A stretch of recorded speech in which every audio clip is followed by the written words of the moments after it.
کو اس چیز کا علم ہونا چاہیے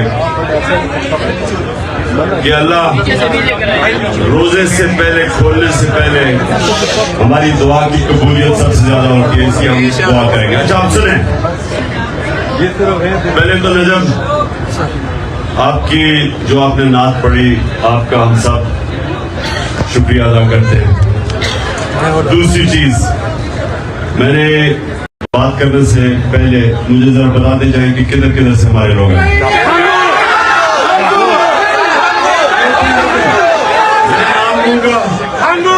میں نام لوں گا، آپ نے بتانا ہے۔ لاہور، لاہور،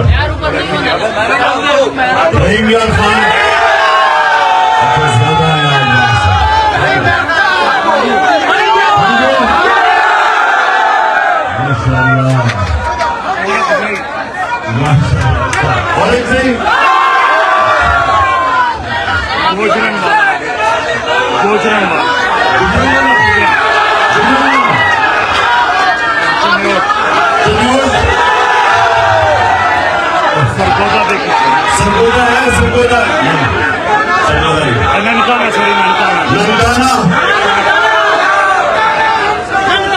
ننکانہ سے تو بڑے کمزور لوگ پہنچے ہیں۔ ہاں، لا اسٹوڈنٹس ہمارے آج ویلکم کرتا ہوں، سارے لا اسٹوڈنٹس۔ اچھا جی، آپ سنا 9 منٹ لندن سے بھی آئے ہیں، لندن، کشمیر، لاس اینجلس اور ساجد ویلکم۔ اچھا جی سنیں آپ پلیز، خاموشی آپ دیکھیں اب یہ میں جو کوئی اسلام کا اسکالر نہیں ہوں، لیکن میں اپنے زندگی کے تجربے سے جو میں سمجھاؤں اپنا دین کو، میں آپ کے سامنے اس کی چھوٹی سی چیز رکھتا ہوں۔ دیکھیں، لا الہ الا اللہ، جب آپ یہ آزادی کا دعویٰ کرتے ہیں کہ اللہ تیرے سوا کسی کے سامنے نہیں جھکتے، ایک شعر ہے کہ ایک سجدہ جس کو تو گراں سمجھتا ہے دیتا ہے ہزاروں سجدوں سے نجات، کہ ایک سجدہ جس کو انسان مشکل سمجھتا ہے وہ ہزاروں لوگوں کے سامنے سجدے کرنے سے انسان کو آزاد کر دیتا ہے۔ تو جو اندرونی آزادی ہے وہ لا الہ الا اللہ دیتا ہے، جو معاشرے کی آزادی ہے وہ انصاف دیتا ہے۔ اور جب ایک انسان اندر سے بھی آزاد ہو جائے اور اس کو انصاف معاشرے کو بھی آزاد کر دے تو وہ پھر وہ انقلاب آتا ہے جو مدینہ کی ریاست میں میرے نبی صلی اللہ علیہ وسلم نے کیا ہے۔ دنیا کی تاریخ میں کبھی ایسا بڑا انقلاب نہیں آیا۔ یہ میں اب تاریخ کا آپ کو بتا رہا ہوں، تاریخ کا میں طالب علم ہوں۔ 625 جنگ بدر، 313 لوگ، 11 سال کے بعد 636، جو اس وقت کی سپر پاور تھی بیزنٹائن ایمپائر، جس کو رومن ایمپائر بھی کہتے ہیں، 636 میں 11 سال کے بعد رومن ایمپائر جس کی فوج 1 لاکھ تھی، خالد بن ولید کی جنرل شپ کے اندر 11 سال کے بعد یارموک میں وہ گھٹنے ٹیک دیتی ہے۔ یہ تاریخ کا حصہ ہے۔ ابھی کوئی 9 منٹ رہ گئے، ہم نے غور سے سنیے کیونکہ میرا کام ہے آپ سب کی تربیت کرنا۔ یہ تاریخ کا حصہ ہے کہ یہ جو میں آپ کو لا الہ الا اللہ کی پاور بتا رہا ہوں، جو ہم سارا وقت کلمہ پڑھتے اور سمجھتے نہیں ہیں، کیونکہ ہم آزاد ہی نہیں ہوتے کلمہ پڑھ کے، اس کا مطلب کلمہ اندر نہیں ہمارے گیا۔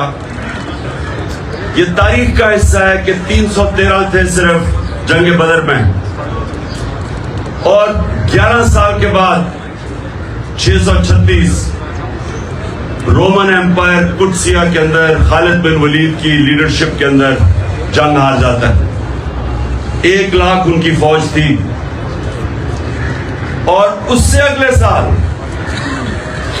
جو دوسری سپر پاور تھی وہ قدسیہ میں 637 میں جنگ آ جاتی ہے.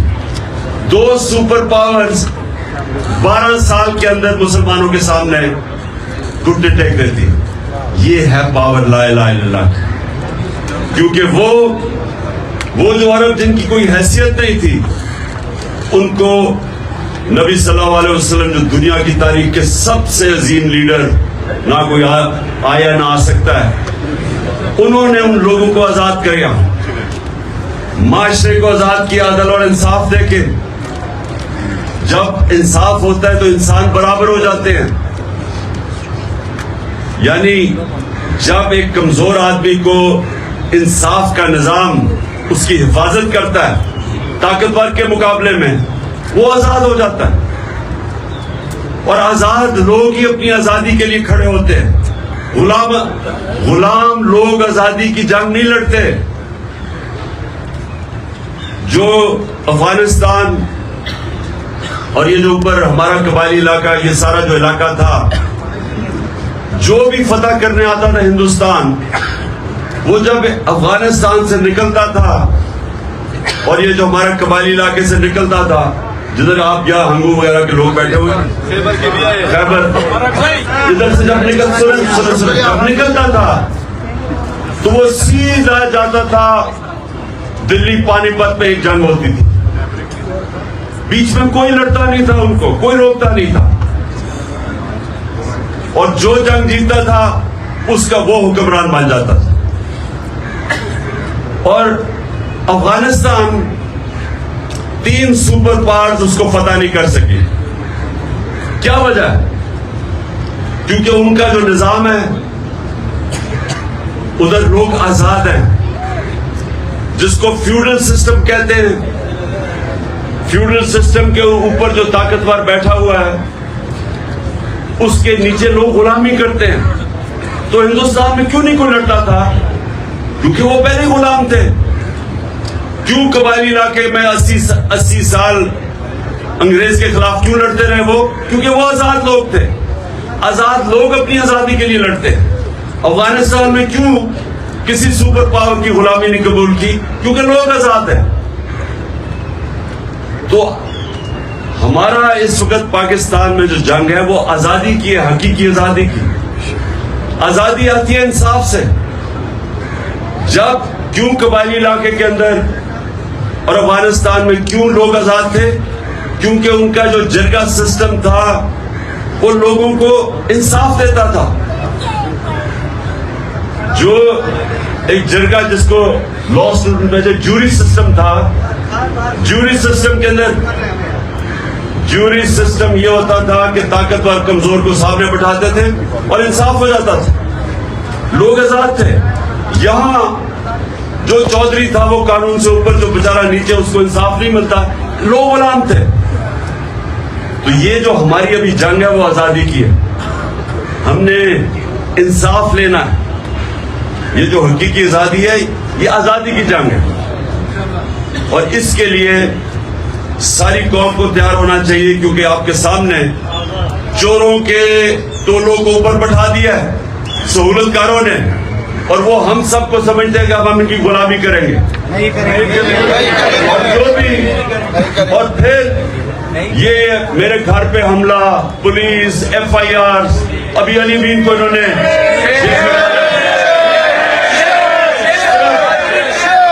صرف لوگوں کو یہ بتانے کے لیے کہ ہم آزاد نہیں ہیں, ہم جانور ہیں, جدھر مرضی یہ چاہے ہم جانوروں کو ادھر ڈنڈے مار کے کر دیں گے. اس لیے ہم سب نے اس جنگ میں شرکت کرنی ہے. اور آخر میں دیکھو, آپ سب لیڈر ہیں. ہم سب لیڈر کیوں ہیں؟ کیونکہ ہم اللہ کی سب سے عظیم مخلوق, اشرف المخلوقات ہیں.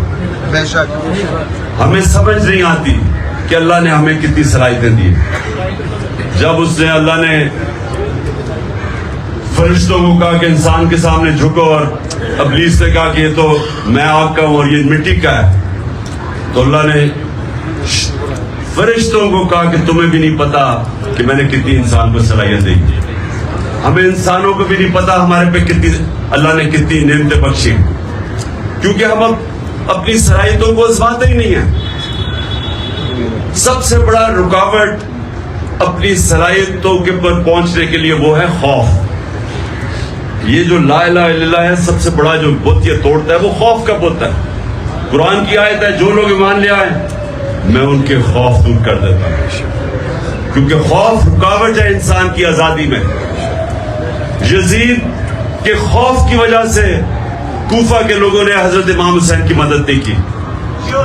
پتا تھا ان کو کہ حضرت امام حسین راہ حق پہ ہے، لیکن اس کے خوف، اس کے ڈر کی وجہ سے، خوف کے بت کی پوجا کرنے کی وجہ سے انہوں نے اسلام کا اتنا بڑا ثانیہ ہونے دیا۔ اس لیے جو لیڈر ہوتا ہے وہ اپنے خوف کے اوپر قابو پاتا ہے، نہیں تو بزدل آدمی لیڈر نہیں بن سکتا، وہ نواز شریف بن جاتا ہے۔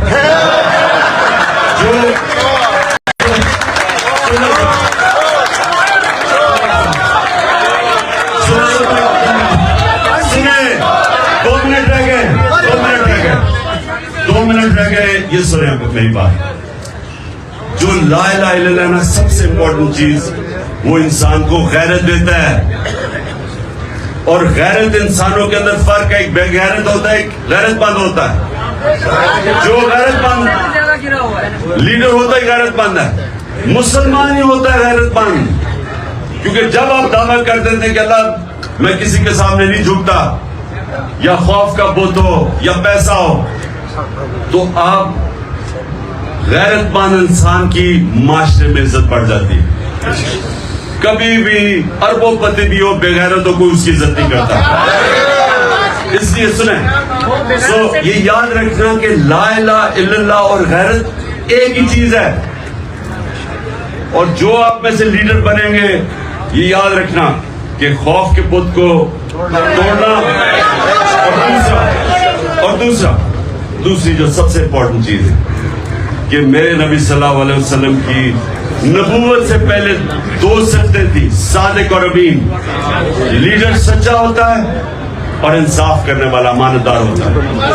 یہ جو چیزیں ہیں یہ ہمیں فرق کرتی ہیں۔ آپ ایک دعا کرنی ہے آپ سب نے ہاتھ کھڑے کر کے، یا اللہ ہمارے ملک کو، سب سے میری جو دعا ہے نا کہ ہمارے ملک کو حقیقی طور پہ آزادی دے۔ ہمارے ملک کو، ہمارے جو عوام ہے، کوئی بھی پاکستان میں ہمارا جو پاکستانی ہے، جو مرضی اس، چاہے وہ مسیح برادری کا ہے، چاہے وہ سکھ ہے، چاہے وہ ہندو ہے، جو بھی ہے، کوئی بھی ہماری پاکستان کی زمین پہ بھوکا نہ سوئے،